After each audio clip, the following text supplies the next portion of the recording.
మీరు కొత్తగా business start చేయాలనుకుంటున్నారా? మార్చ్ 16-17 హైటెక్స్ లో ఫ్రాన్సెస్ ఇండియా బిగ్గెస్ట్ ఫ్రో ఎక్స్పో. ఒక పక్క ప్రపంచాన్ని ఇప్పుడు మీరు పోతే అమెరికాలో డల్హాస్ అయితే మొత్తం తెలుగు వాళ్ళది అయిపోయింది. మన పేర్లు పెట్టేశారు అక్కడ. డల్హాస్ మొత్తం మన పేర్లు తెలుగు పేర్లే. రియల్ ఎస్టేట్ చేసి మొత్తం వీళ్ళంతా చేసి ఒక ఇన్నోవేషన్ లో పోయి అలాంటి పరిస్థితి ప్రపంచం అంతా సాధిస్తూ ఇక్కడ ఈ కర్మేంటి నాకైతే అర్థం కావడం లేదు. అందుకే మీరు గుర్తుపెట్టుకోవాల్సింది ప్రజలు గెలవాలి, రాష్ట్రం నిలబడాలి. దీనికి ప్రతి ఒక్కరూ వాళ్ళ బాధ్యత కింద ముందుకు రావాలి. ప్రతి ఒక్కరు ఏమంటారు, పొత్తులు ఎందుకు పెట్టుకోవాలి? ఓకే, 10 ఏళ్ళు కేంద్రంలో బీజేపీ ఉంది, రేపు కూడా మళ్ళా బీజేపీని వస్తుందని అందరూ చెప్తున్నారు. సౌత్ ఇండియాలో తక్కువ, నార్త్ ఇండియాలో వస్తుందని. ఇప్పుడు జరిగిన డిస్ట్రక్షన్ మీరు చూసిన తర్వాత మళ్ళీ పునర్నిర్మాణం చేయాలంటే ఇప్పుడే 30 ఏళ్ళు ఎన్నికకి వెళ్ళిపోయాం.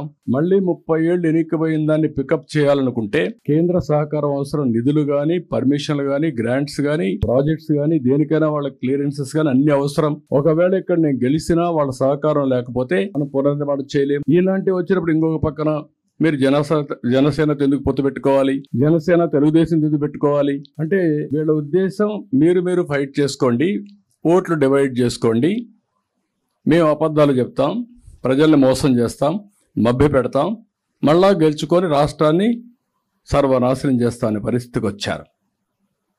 ఇంకొక పక్క సీట్లు అయిన తర్వాత తెలుగుదేశానికి మీకు ఎప్పుడూ లేనంత తక్కువ సీట్లు తీసుకున్నారు, ఎప్పుడు మీరు పోటీ చేయలేదు ఇన్ని తక్కువ సీట్లలో అని ఒక పక్క. ఇంకో పక్క జనసేనని నీకు తక్కువ సీట్లు వచ్చాయని ఆయన రెచ్చగొట్టడం. బీజేపీ మీరు నేషనల్ పార్టీ, ఇన్నేనా మీరు తీసుకునేది, మీరు గట్టిగా చెప్తే ఇంకా ఎక్కువ సీట్లు వస్తాయి కదా అంటే ఇలాంటి విధ్వంసకరమైనటువంటి రోల్ని వీళ్ళు ప్లే చేసే పరిస్థితికి వచ్చారు.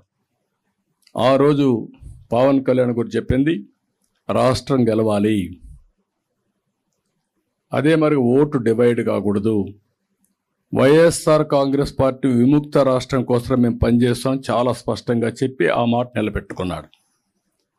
నేను కూడా గర్వంగా పోకుండా 14 సంవత్సరాలు ముఖ్యమంత్రిని, లేకపోతే 22 సంవత్సరాలు మా పార్టీ రాష్ట్రంలో పరిపాలించింది, కేంద్రంలో చక్రాలు తిప్పాం.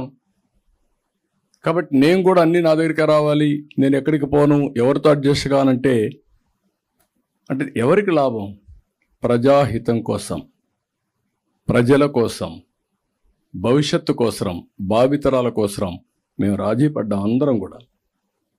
ఆ రాజీ ఈరోజు మా ఉద్దేశం మళ్ళా ఈ రాష్ట్రాన్ని పునర్నిర్మాణం చేయడానికి, ముందుకు పోవడానికి దోహదం చేయాలి. ఇక్కడ కులాలు లేవు, మతాలు లేవు, ప్రాంతాలు లేవు, వ్యక్తులు లేవు. సమాజ హితం కోసం సమాజమే ముఖ్యం మనందరికీ. ఈ ఆలోచన రాకపోతే, ఎందుకంటే మీరు గుర్తుపెట్టుకోవాల్సింది ఆ రోజు 95 నేను ముఖ్యమంత్రి కాకపోయి ఉంటే, నాకు అవకాశం రాకపోతే పబ్లిక్ పాలసీల్ని పాస్ చేసే అవకాశం నాకు ఉండేది కాదు. నేను ఆ రోజు ముఖ్యమంత్రిగా ఉండి పబ్లిక్ పాలసీస్ని అమలు చేశారు కాబట్టి హైటెక్ సిటీ కట్టగలిగాను, ఐటీని పెద్ద ఎత్తున ముందుకు తీసుకుపోగలిగాం. లేకపోతే రిఫార్మ్స్ అనేది తీసుకొచ్చాం, వెల్త్ క్రియేట్ చేశాం. అది ఈరోజు హైదరాబాద్ నగరం అనేది భారతదేశంలో నెంబర్ 1 సిటీగా తయారైంది. Most liveable city, knowledge economic hub. అది నాట్ ఓన్లీ ఫర్ ఇండియా, ప్రపంచానికి హబ్గా తయారైంది.